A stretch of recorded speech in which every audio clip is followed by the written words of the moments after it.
പുറപ്പാട് പുസ്തകം അധ്യായം 39. യഹോവ മോശയോട് കൽപ്പിച്ചതുപോലെ അവർ നീലനൂൽ, ധൂമ്രനൂൽ, ചുവപ്പ് നൂൽ എന്നിവ കൊണ്ട് വിശുദ്ധ മന്ദിരത്തിലെ ശുശ്രൂഷയ്ക്കായി വിശേഷ വസ്ത്രവും അഹ്റോന് വിശുദ്ധ വസ്ത്രവും ഉണ്ടാക്കി. പൊന്ന്, നീലനൂൽ, ധൂമ്രനൂൽ, ചുവപ്പ് നൂൽ, പിരിച്ച പഞ്ഞിനൂൽ എന്നിവ കൊണ്ട് ഏഫോദ് ഉണ്ടാക്കി.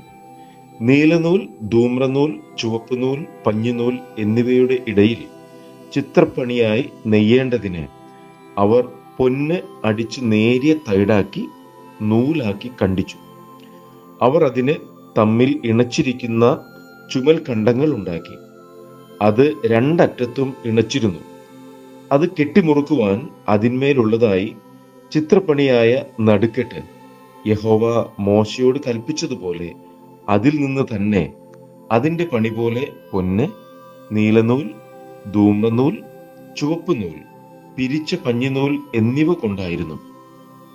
മുദ്രക്കൊത്തായിട്ട് ഇസ്രായേൽ മക്കളുടെ പേർ കൊത്തിയ ഗോമേദക കല്ലുകളെ അവർ പൊൻതടങ്ങളിൽ പതിച്ചു.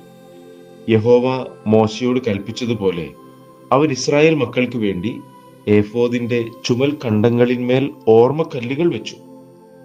അവൻ ഏഫോദിന്റെ പണി പോലെ ചിത്രപ്പണിയായിട്ട് പൊന്ന്, നീലനൂൽ, ധൂമ്രനൂൽ, ചുവപ്പ് നൂൽ, പിരിച്ച പഞ്ഞിനൂൽ എന്നിവ കൊണ്ട് പതക്കവും ഉണ്ടാക്കി. അത് സമചതുരമായിരുന്നു. പതക്കം ഇരട്ടിയായി ഉണ്ടാക്കി. അത് ഒരു ചാൺ നീളവും ഒരു ചാൺ വീതിയുമുള്ളതായി ഇരട്ടയായിരുന്നു. അവർ അതിൽ 4 നിര രത്നം പതിച്ചു. താമ്രമണി, പീതരത്നം, മരതകം ഇത് 1-ാമത്തെ നിര. 2-ാമത്തെ നിര മാണിക്യം, നീലക്കല്ല്, വജ്രം. 3-ാമത്തെ നിര പത്മരാഗം, വൈധൂര്യം, സുഗന്ധിക്കല്ല്. 4-ാമത്തെ നിര ഗോമേദകം, പുഷ്പരാഗം, സൂര്യകാന്തം. അവ അതത് തടത്തിൽ പൊന്നിൽ പതിച്ചിരുന്നു. ഈ കല്ലുകൾ ഇസ്രായേൽ മക്കളുടെ പേരുകളോട് കൂടെ അവരുടെ പേർ പോലെ 12 ആയിരുന്നു. 12 ഗോത്രങ്ങളിൽ ഓരോന്നിന്റെ പേർ അവയിൽ മുദ്രക്കൊത്തായി കൊത്തിയിരുന്നു.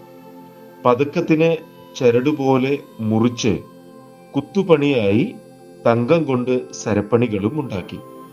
പൊന്നുകൊണ്ട് 2 വളയവും 2 കണ്ണിയും ഉണ്ടാക്കി. വളയം 2ഉം പതക്കത്തിന്റെ 2 അറ്റത്തും വെച്ചു. പൊന്നുകൊണ്ടുള്ള 2 സരപ്പളി അവർ പതക്കത്തിന്റെ അറ്റത്ത് 2 വളയത്തിലും കൊളുത്തി. 2 സരപ്പളിയുടെയും അറ്റം 2ഉം അവർ കണ്ണി 2ലും കൊളുത്തി ഏഫോദിന്റെ ചുമൽ കണ്ടത്തിന്മേൽ മുൻഭാഗത്ത് വെച്ചു. അവർ പൊന്നുകൊണ്ട് വേറെ 2 കണ്ണി ഉണ്ടാക്കി പതക്കത്തിന്റെ മറ്റേ 2 അറ്റത്തും ഏഫോദിന്റെ കീഴറ്റത്തിന് നേരെ അകത്തെ വിളിമ്പിൽ വെച്ചു. അവർ വേറെ 2 പൊൻകണ്ണി ഉണ്ടാക്കി ഏഫോദിന്റെ മുൻഭാഗത്ത് 2 ചുമൽ കണ്ടങ്ങളിൽ താഴെ അതിന്റെ ഇണപ്പിനരികെ ഏഫോദിന്റെ നടുക്കെട്ടിന് മേലായി വെച്ചു. പതക്കം ഏഫോദിന് നടുക്കെട്ടിന് മേലായി ഇരിക്കേണ്ടതിനും അത് ഏഫോദിൽ ആടാതിരിക്കേണ്ടതിനും ദൈവം മോശയോട് കൽപ്പിച്ചതുപോലെ അവരത് കണ്ണികളാൽ ഏഫോദിന്റെ കണ്ണികളോട് നീല നാട കൊണ്ട് കെട്ടി. അവൻ ഏഫോദിന്റെ അങ്കി മുഴുവനും നീല നൂൽ കൊണ്ട് നെയ്ത്ത് പണിയായി ഉണ്ടാക്കി. അങ്കിയുടെ നടുവിൽ കവചത്തിന്റെ ദ്വാരം പോലെ ഒരു ദ്വാരവും അത് കീറാതിരിക്കേണ്ടതിന് ചുറ്റും ഒരു നാടയും വെച്ചു. അങ്കിയുടെ വിളിമ്പിൽ നീലനൂൽ, ധൂമ്രനൂൽ, ചുവപ്പ് നൂൽ, പിരിച്ച പഞ്ഞിനൂൽ എന്നിവ കൊണ്ട് മാതള പഴങ്ങൾ ഉണ്ടാക്കി. തങ്കം കൊണ്ട് മണികളും ഉണ്ടാക്കി. മണികൾ അങ്കിയുടെ വിളിമ്പിൽ ചുറ്റും മാതളപ്പഴങ്ങളുടെ ഇടയിൽ വെച്ചു.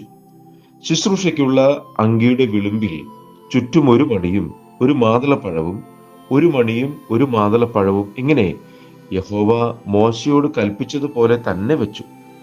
അഹറോനും പുത്രന്മാർക്കും പഞ്ഞിനൂൽ കൊണ്ട് നെയ്ത്ത് പണിയായ അങ്കിയും പഞ്ഞിനൂൽ കൊണ്ട് മുടിയും പഞ്ഞിനൂൽ കൊണ്ട് അലങ്കാരമുള്ള തലപ്പാവും പിരിച്ച പഞ്ഞിനൂൽ കൊണ്ട് കാൽച്ചട്ടയും പിരിച്ച പഞ്ഞിനൂൽ, നീലനൂൽ, ധൂമ്രനൂൽ, ചുവപ്പ് നൂൽ എന്നിവ കൊണ്ട് ചിത്ര തയ്യൽ പണിയായ നടുക്കെട്ടും യഹോവ മോശയോട് കൽപ്പിച്ചതുപോലെ തന്നെ ഉണ്ടാക്കി. അവർ തങ്കം കൊണ്ട് വിശുദ്ധ മുടിയുടെ നെറ്റിപ്പട്ടമുണ്ടാക്കി. അതിൽ യഹോവയ്ക്ക് വിശുദ്ധം എന്ന് മുദ്രകൊത്തായുള്ള ഒരു എഴുത്ത് കൊത്തി. അത് മുടിമേൽ കെട്ടേണ്ടതിന് അതിൽ നീലനൂൽ നാട കോർത്തു. യഹോവ മോശയോട് കൽപ്പിച്ചതുപോലെ തന്നെ. അങ്ങനെ സമാഗമന കൂടാരമെന്ന തിരുനിവാസത്തിന്റെ പണിയൊക്കെയും തീർന്നു.